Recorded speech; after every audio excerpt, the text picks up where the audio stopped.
骆驼，跟俺讲讲你去上海 F1赛车场比赛的感受呗。那场地老大了，那看台老大了，这老爽了。大佬都怕冷没去了，让你小子捡漏那拿好名次了吧？大佬们都来了，这群牲口们短裤短袖的就干，我又陪跑了。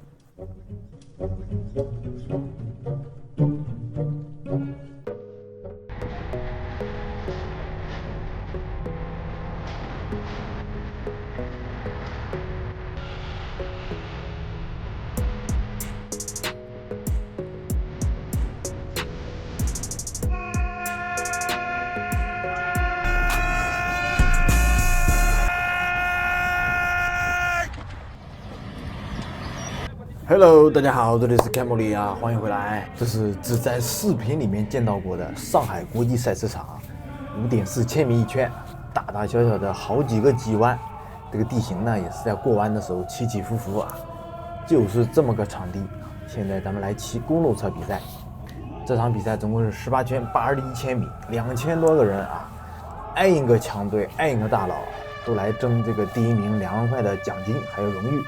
下面啊是我在这个精英组第一集团的全貌啊，这个最刺激最精彩的就是开头和结尾啊，中间无聊的部分我就给你剪去啦。啊，大家看我在这个这么恶劣的比赛环境下面是怎么生存的。当天的温度啊，可能5到7点的时候就只有1度，哇，这个风当吹的刮的。我是全副武装，我是鞋套、腿套、袖套，再加上头巾。如果我觉得有可能，我都想把牙齿给包起来。这跟旁边短裤短袖短手指的大佬比起来啊，我看着就跟个球党差不多啊。这个误入 Pro 深处啊，你这大 Pro 们怎么都不怕冷啊？首先就是荣誉骑行，浩荡荡2000多人，就是过了弯然后就下坡，下完坡就是摩托加速，就代表正式发车就比赛了。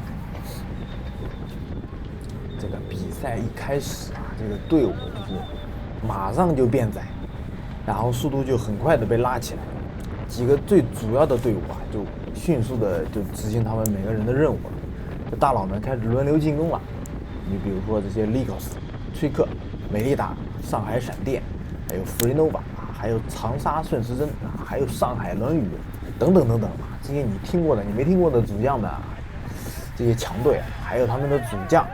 夏威、沈君星、王俊、陈好、张维义，还有 JR， 还有马丽尼、陈一恩等等等等，还有他们的副将都是大名鼎鼎的这些大 pro 们，韩旭翔、马浩沟、何山，这都是咱们国内业余界可以说是响当当的名字啊。如果铁子们你们看我视频看得多的话，这些名字你们应该都听我啰嗦过很多遍。就是这些人啊，他不停的进攻拉扯啊，然后就把这个集团速度节奏就拉得飞快，拉得飞起。我呢这次是被2位平路啊公爵大佬拿来当副将啊，这个倍感压力啊。首先他们得活下去才能干活啊。所以呢这边就是刚开局啊，就非常让人费劲。这个人呢都不想掉。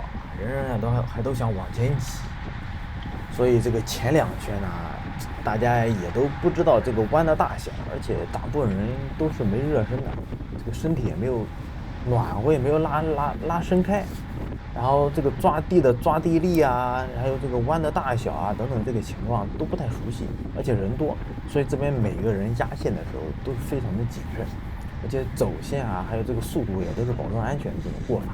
然后你到后面几圈，你就会看到，就和现在大不一样。要提的一个就是今天的不光天冷，而且风贼大。这个风呢是这么刮过来的，而且风速是6米每秒啊，这什么概念啊？就这几个逆风路段啊，我这边一拐弯过来，你如果是站在集团最前面或者侧面，你就感觉就跟一个墙。开到了墙上面一样，在顺风的地方它速度就是55加，逆风的地方特别这个弯道过来，哇，这个墙拍过来，你真的想死的心都有，就赶紧就想啊找个这个人多的地方就挤进去啊，就躲一躲风。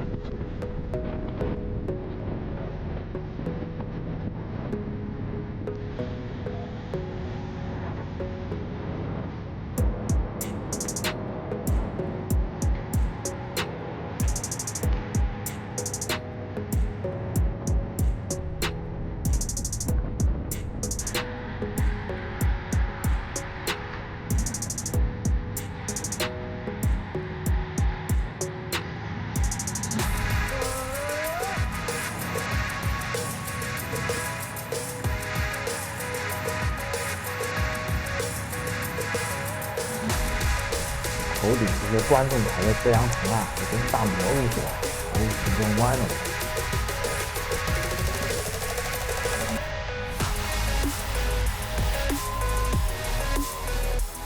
到这边就是终点前500米左右的一个回头弯，这边速度每次都要降到非常低啊。这出弯呢，就是咱们的那句话，每绕过弯，兄弟，每绕过弯。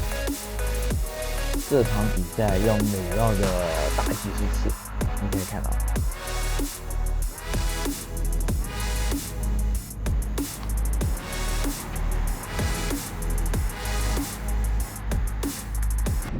然后呢，直接咱们跳到这个圈速最快的这一圈，这一圈应该也是突围机身产生的这一圈。光是跟在集团里面啊，我就接近300瓦。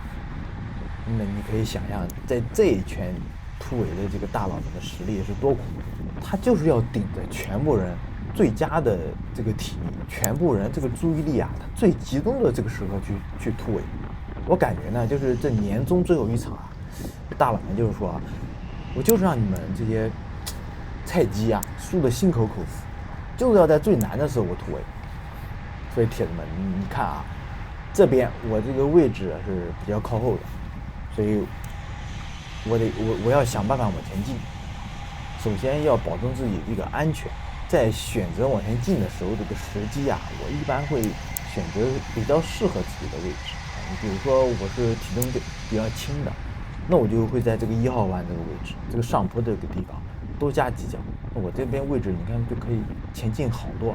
那如果你是过弯好呢，那你就可以选择在过弯的时候就自信一点，走内线啊，速度快，然后这样进位置也可以。在这种大直道啊，或者说顶峰的时候，这边集团速度特别快的时候，你在这种时候还是最好是待在集团里面啊，节省点体力，因为有时候你如果从集团里面出来了，你就不太好再挤回去了。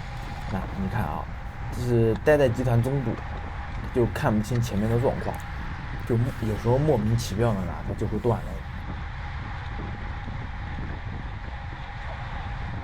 所以你看，它最前面是一条直线，咱们这边肯定是要追的啊，但是我这边停了一脚。你看，因为右边507号王振坤啊，他是起脚去追了，这边就赶忙带着主将跟上。我这边跟要400多瓦，那他要600瓦。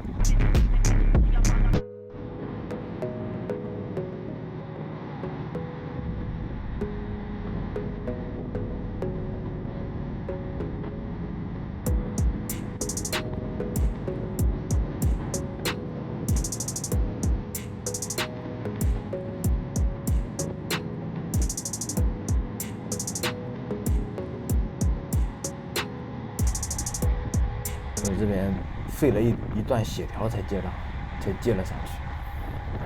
这个时候，我觉得对集团的速度还是比较逆天啊，这感觉都丝毫不受到这个大逆风的影响啊。然后这边2个角度不是太大的过弯啊，这个在过弯的时候就是可以保持踩踏的，如果你的走线正确的话，这样你就不会在出弯的时候拉开更大的距离。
既然他们逆风的时候可以45，那顺风的大家知道，那他们就可以55的速度一直跑。这比赛一开始啊，不仅冷，而且还没有机会热身，就这么直接干啊，我还是腿还是很酸的，还是有受不了。这就说到赛前热身这个话题，就是其实我也是一直知道赛前热身是很重要的，特别又是这种短程的比赛，但是呢一直没有机会去实施。如果有可能的话，大家还是在赛前1-2周之内啊，你加上平台也好，或者说在哪个地方绕圈圈也好，热身，那还是对你比赛上的发挥还是非常好的。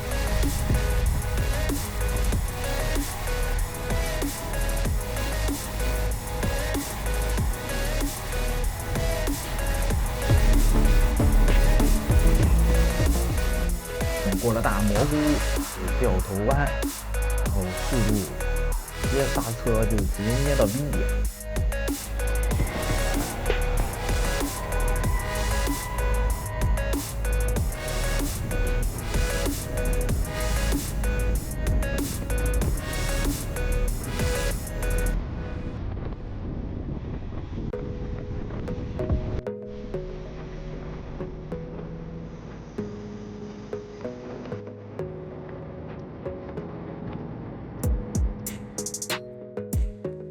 然后再经过大蘑菇啊，前面就是终点500米的这个弯道。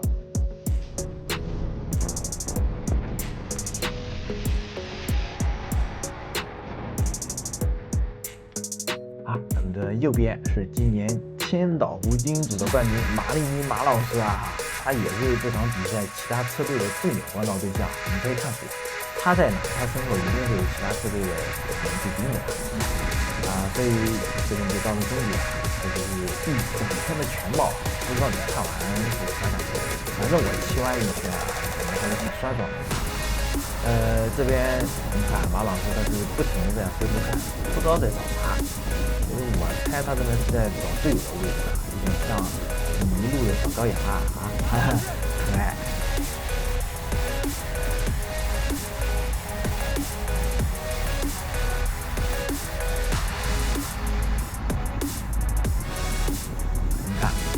到了这圈，就大家过弯的速度就和之前明显不一样了。摸清了抓地力，摸清了这个角度之后，大家过弯的速度都快了。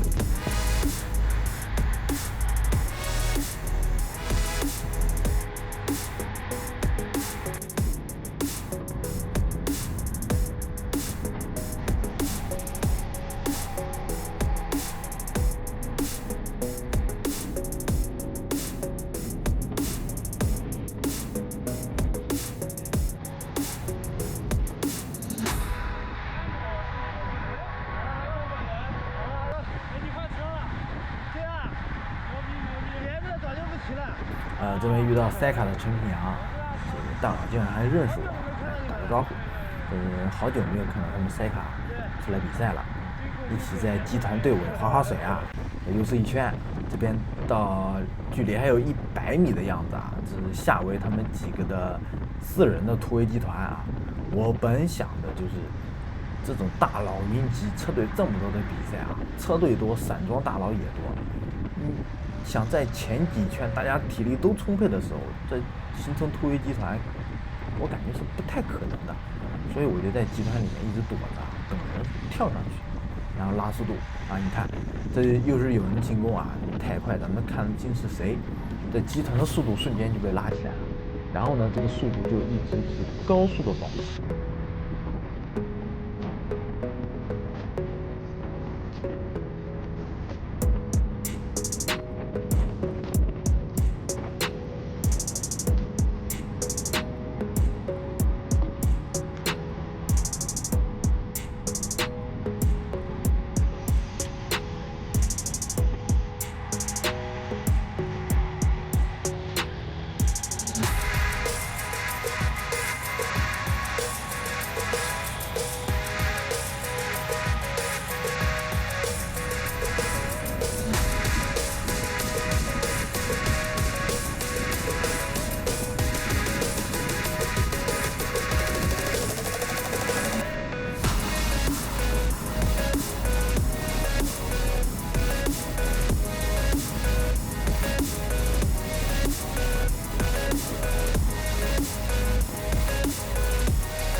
咱们其实是挺高的功率了，这位置也一点都进不了，最多能保持住自己的位置。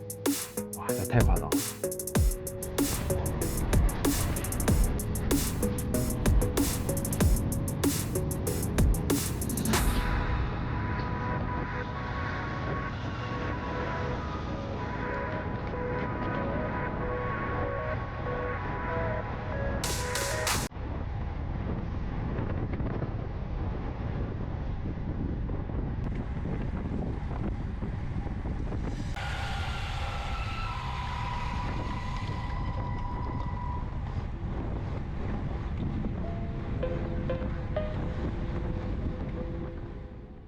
这边又是一圈啊，咱们回头接一下队友。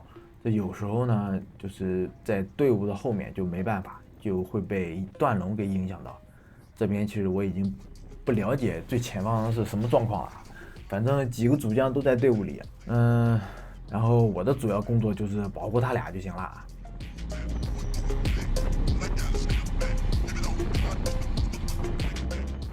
右边这好多超车的位置。结果前面的这个车手给我踩雷了。其实我当时还想着，这侧面过弯的时候不能骑嘛，大家都把它空出来，骑上去就发现不对了。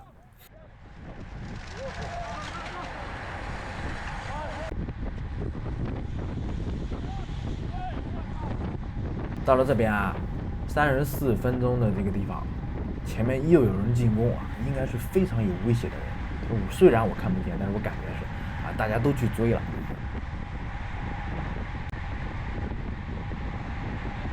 在接近50的这个速度去压了这个弯之后，就一顿猛摇啊，就到了最前面，发现真的是走了好多熟悉的面孔都看不到了啊。然后这边还有一些断龙了，集团前面也没有人想追的意思，就真的跑了好多就是有威胁的人啊，我感觉有点让人头疼了啊。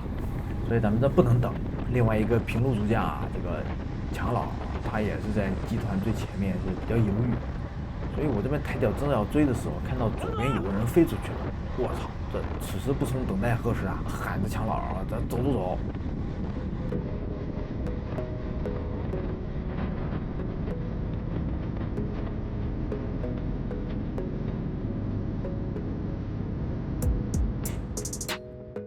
这个路段大逆风，我加到50啊，我感觉才能和前面这个才能保持和他的距离。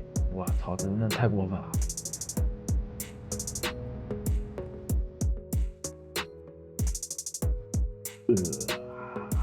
我操，这酸爽！我操，这难受啊！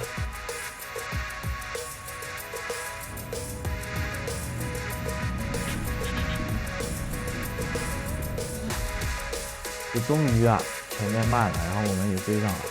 其实这边速度慢，并不是我想要看到。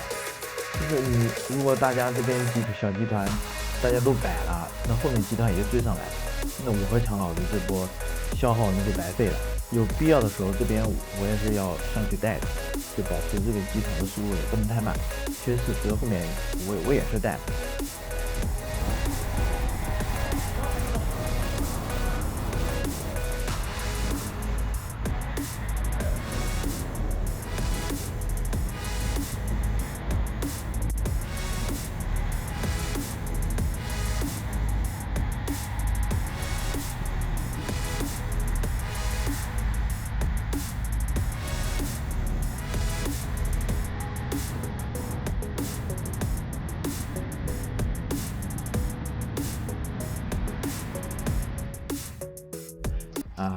不过呢，就是没拍下来。这个第一块电池它中途暴毙了，等会儿换第2块电池的时候，就已经是比赛的1小时的地方了。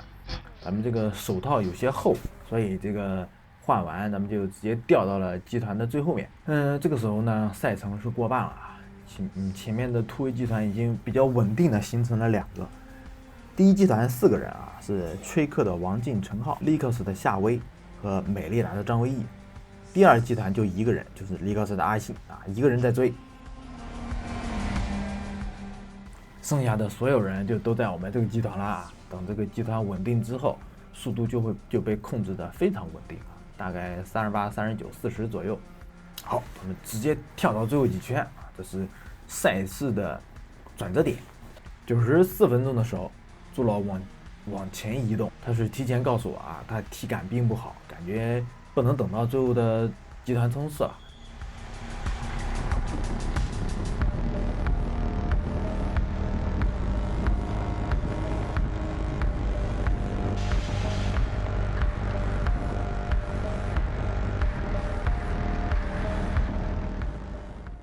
96分的时候，他在经过起点之后就进攻了一波啊，带出了胡志超啊、马浩沟这一群大佬。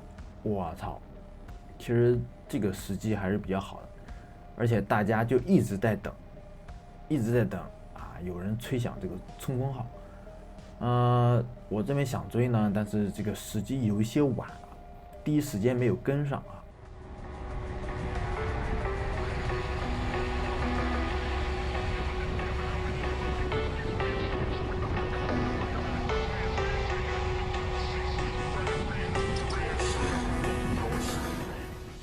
然后过了这个弯呢，就是大逆风。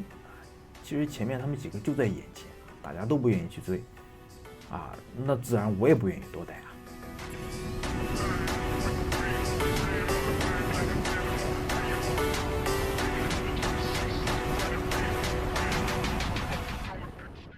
突然右侧冲出来1273号王维之，后面跟着的是崔克的1102号郑耀新啊，左边是 Lycos 的909号何山。然后后面跟的是我们平路主将强老。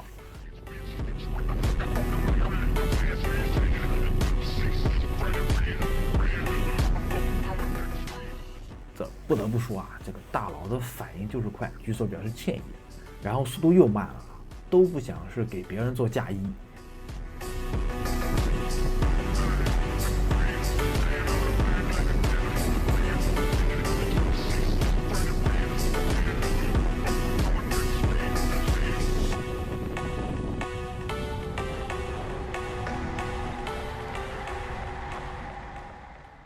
这突然，上海闪电的冲刺主将1430号 JR， 哇，这个绝境中从右侧草地上挤了过去去追啊，然后他们每个人都去追，他这个冲刺怪兽啊，这瞬间就引起了前面我们几个所有人的注意啊，这真的太快了，我的天哪，这个速度差，我们4个是拼了老命去追，然后感觉王维之有些顶不动了，我换上去啊，但是回头发现后面还是跟了很多人。那我不待了啊，我就停脚。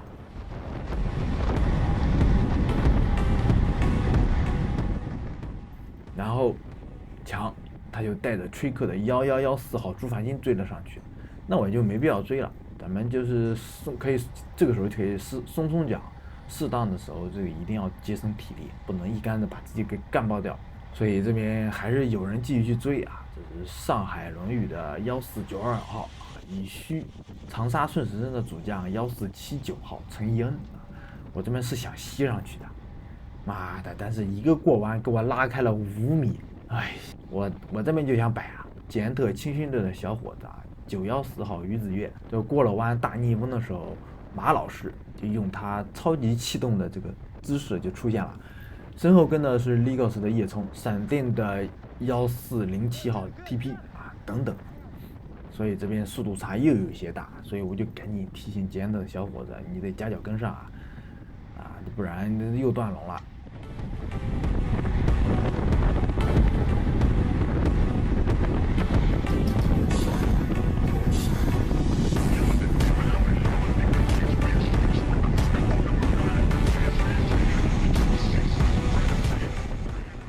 然后没过多久，这一大群人啊，他又要汇合了啊，又追上了啊！到这边啊，我都骑得不太稳了，这边大家都很紧张。有个目标出现啊，这大佬们都不约而同的从左边还有从右边都直接进攻他。有时候感觉来汽油悠悠闲闲的也多好啊，多轻松啊，多爽啊！反正这边左右这边我都看不清是谁了，反正都是大佬啊，我拉出去就找机会。左边1250号陶青松，上海伦语的950号陈康和雨水鱼狗都拉出去追。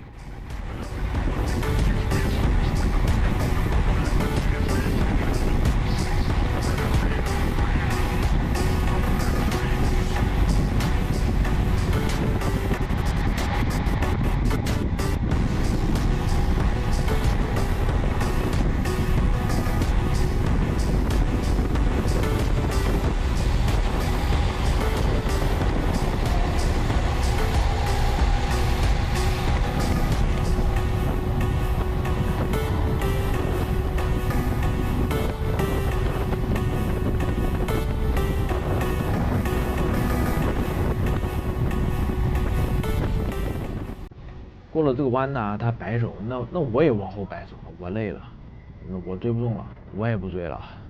这边真的是大逆风啊，290瓦，30的速度啊。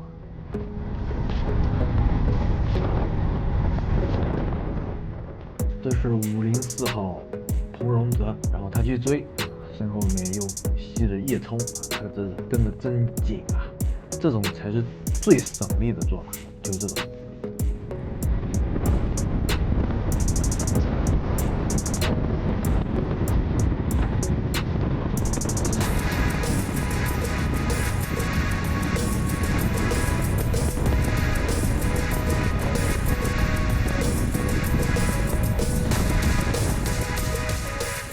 然后这前面又有断缆的痕迹啊，不行，咱们还得加点紧，就到这边就只有最后的缆了。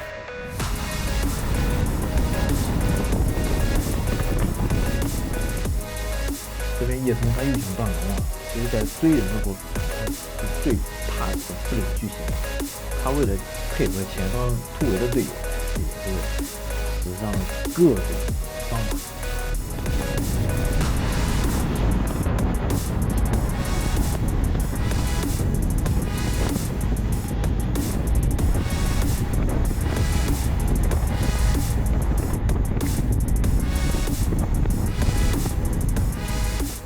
这边彭荣泽带了很久，1289号王硕接着带。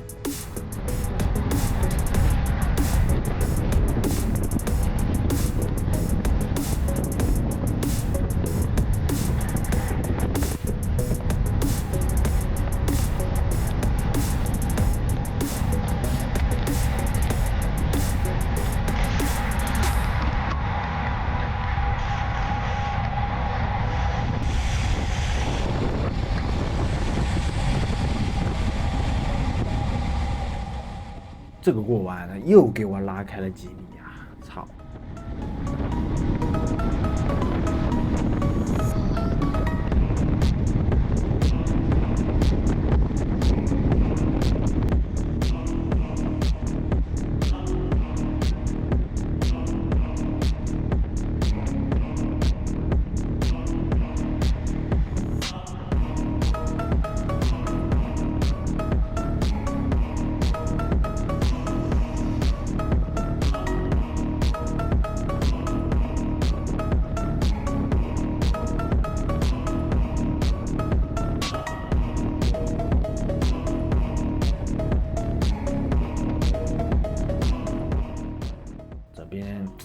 这个速度不是太够了，我趁着这个过弯加速啊，因为几分钟前跑出去的几个还在不远处，所以这咱们得追啊。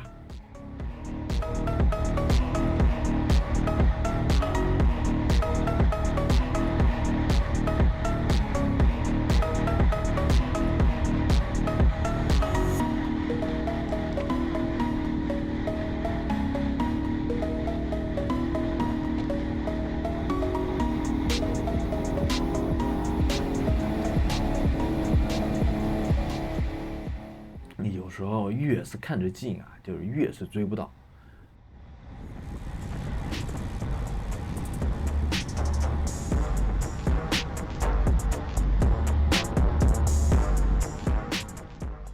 这以须鱼狗上来夹角啊，我偷懒了一下下，没想到这边就越拉越远啊，真是该死啊！我天，我真的应该再加点功率的，我这边500瓦没吸上。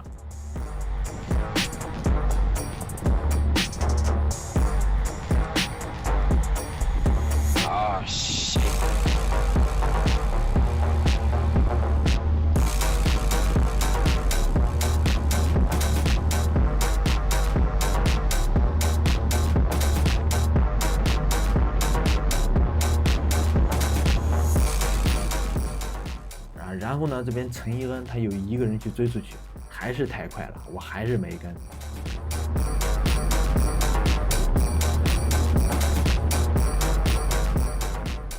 这边崔克的1115号韩旭翔过去了，1430号 JR， 彭荣泽511号胡志超王硕，哎呀我操，哎。这边这些冲刺手的加速啊，是真不好跟。这边我和彭荣泽啊，都是因为前面带的太多了，所以这边都没办法跟住了。这强盗的他的响应时机是慢了一些啊，所以这边他要去追，后面跟着的是胡浩然啊，905号王文佳。我这边试着吸上他，但是呢，我降速太多了啊，那咱们这边就不追了，咱们不能带着集团追啊。比赛的大忌就是追队友啊，天。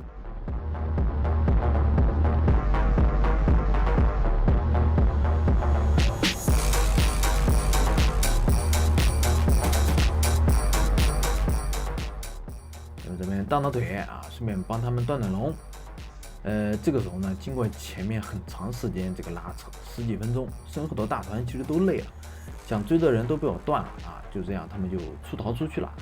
我的任务基本上也就完成了。接下来呢，就是超额完成任务，就属于加班了。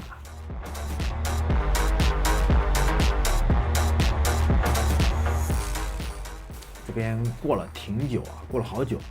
1314号F 啊，他就才上来追啊，这是我们上海闪电的兄弟们啊。不过呢，他们也有JR啊，他们的冲刺手在前面的集团，所以他们这边追啊也不会追得太猛，估计是只是想把跑的人控制在一定范围内。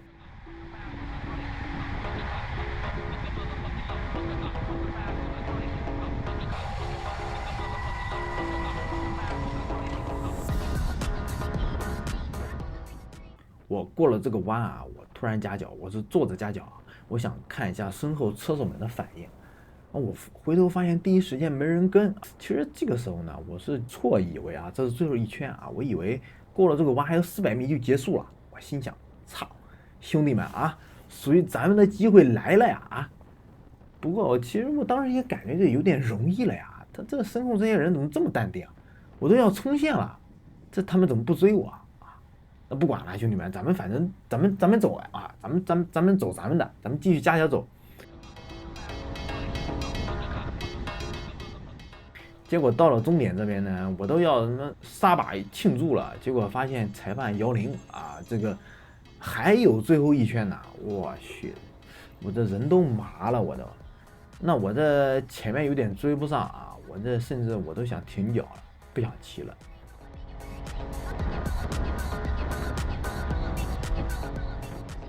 这个腿啊还是非常难受的，但是我回头看了一下身后的大集团啊，还是拉开了比较大的距离。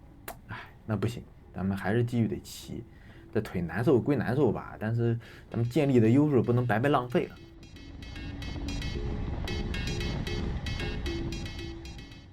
刚刚过去的16分钟啊，304的 AMP 达到了331瓦。不过呢，这个时候还是要继续追前面的人啊。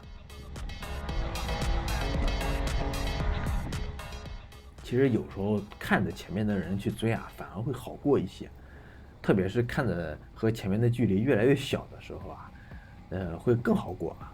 然后这边爬坡啊，这眼看着我都要追上了，然后操，这边一个下坡又给我拉远了，我真的吐了。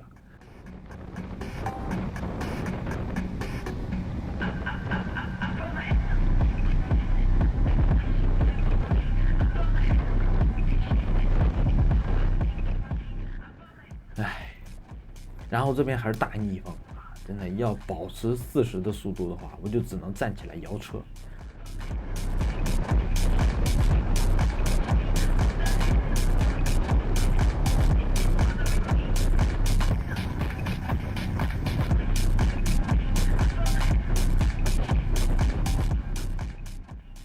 就在这个时候，兄弟们，有个奇怪的想法袭击了我的大脑。Do it! Just do it! 不能犯规呀，骆驼啊 ！Do it! Just do it! 你是个好人啊，骆驼啊，不能犯规呀。Do it! Just do it! 该，我是坏人，妈车头一拐我就进草了啊。这个，咱们到前面这边又看到有左边要来的小伙伴，咱们赶紧捏刹车啊，不要影响到人家正常行驶的小伙伴。等到他们4个突围的上来之后，都纷纷夸奖了，纷纷夸我。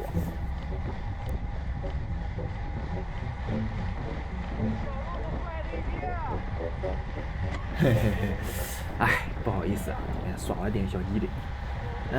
然后这边呢，我们几个人就一路配合，大家带一带，每个人都带一带，保持速度不降啊。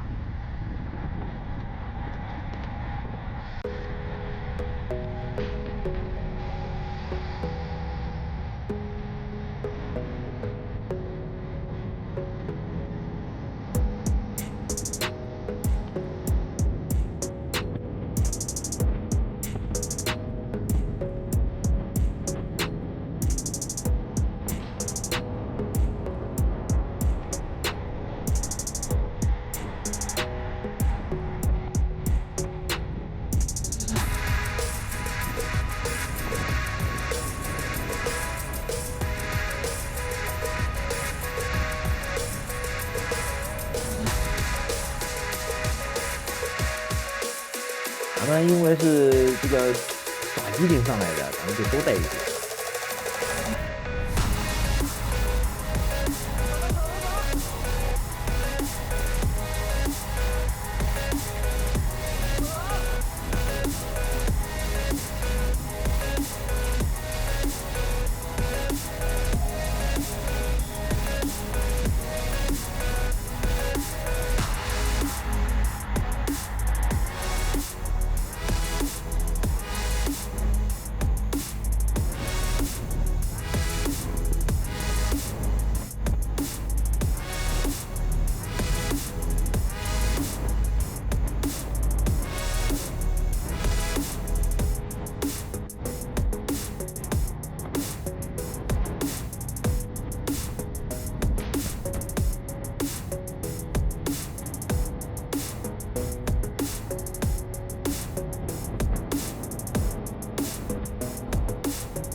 就一直带到了最后200米啊，让我们这个冲刺决出胜负。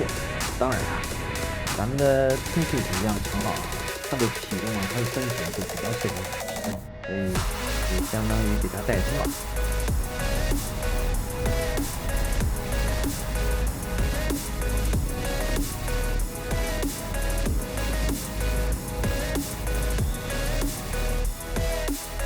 这边啊，他冲刺拿下小集团的第2，这个加班的任务算是完成了。